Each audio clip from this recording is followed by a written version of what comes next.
నేను ఒక్క మాట పోలీసు మిత్రులకు మనవి చేస్తా ఉన్నా. ప్రజాస్వామ్యంలో ప్రజలకు అడిగే హక్కు ఉంటుంది, తప్పకుండా అడుగుతారు ప్రజలు. ఈ అడిగే హక్కును సోషల్ మీడియాలో బీఆర్ఎస్ కు సోషల్ మీడియా వారియర్స్ ఉన్నారు, వాళ్ళు బ్రహ్మాండంగా పనిచేస్తున్నారు, ఖచ్చితంగా అడుగుతున్నారు ప్రజల తరఫున. ఇంత అన్యాయం జరుగుతుంటే చూడలేక సోషల్ మీడియాలో పనిచేసే తెలంగాణ బిడ్డలు ఇది ఏమన్యాయమే ఎట్లా అని చెప్పి ప్రభుత్వాన్ని ప్రశ్నిస్తూ ఉన్నారు, ప్రజలకు మద్దతుగా నిలబడతా ఉన్నారు. వాళ్ళ మీద కేసులు, వాళ్ళని పట్టుకపోవడు పోలీస్ సోదరులను నేను అడుగుతా ఉన్నా, మీరెందుకు తునుకులాడుతుండే? మీకేమక్కడ వచ్చింది? మీకొక్కటి చెప్తున్నా నేను,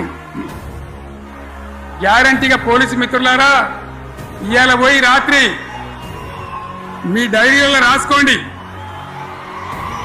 మీ డైరీలలో రాసి పెట్టుకోండి. 100కు 100% ఇలా తెలంగాణ చెలరేగిన పరిస్థితికి మళ్ళా వచ్చేది బీఆర్ఎస్ గవర్నమెంటే.